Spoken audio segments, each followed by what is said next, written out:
Ligne rouge. Fantomas en frac, loup de velours noir, 8 reflets, cap et poignard, marche sur les toits. Jacques Vacher, dandy opiomane au monocle de cristal, brille, tel un astre noir dans le ciel surréaliste.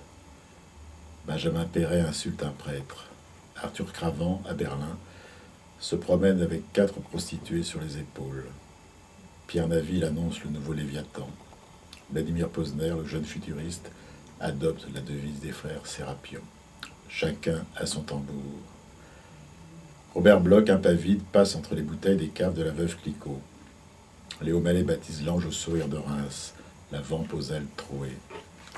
Marcel Duhamel recrute la fine équipe de la série noire. Stephen King cherche la carotide. Raymond Chandler me sème dans la cité des anges.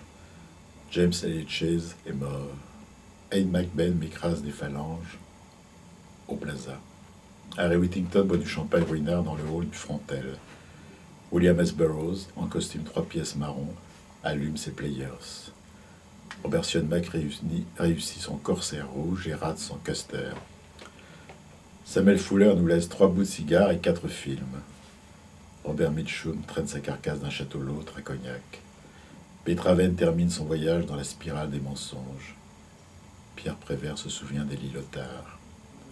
Arletty a vu Céline 48 heures avant sa mort.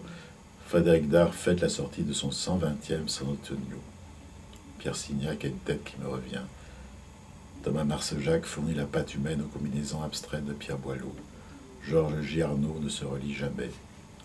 Jean-Patrick Manchette écoute la chanson de Gilda. Cette ligne rouge comme une longue balafre sur le front hautain de la littérature dite blanche, j'aurais pu l'atteindre en noir ou bien en blême. Elle est taillée dans les aubes et les crépuscules des grandes villes. Elle s'inspire du souffle des hommes en fuite, des regards perdus des femmes traquées. Elle porte les couleurs de la révolte, du malheur parfois, de quelques rires et de nombreux défis. J'ai essayé de la suivre en compagnie de plusieurs complices, les gangs successifs, de champs libres, du Sagittaire et du Subjectif. Ensemble, nous avons semé le bordel, comploté et échoué, sans aucun regret ni remords. Janvier 2011, en écoutant Put Blame on Name. J'ai emprunté mon titre Les Terribles à un livre d'Antoinette Pesquet et Pierre Marty, publié en 1951 aux éditions Chambriand. Il saluait le génie d'auteurs de romans populaires, Maurice Leblanc, Gaston Leroux, Souvestre et Alain, dont je lisais les romans dès l'adolescence, en commençant par Le mystère de la chambre jaune et Le parfum de la dame en noir, des purs chefs-d'œuvre.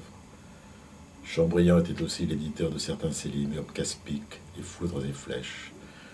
De son vrai nom Pierre Monnier, ancienne recrue de la Cagoule, il était présent lors de mon déjeuner avec Arletty, qu'il avait organisé.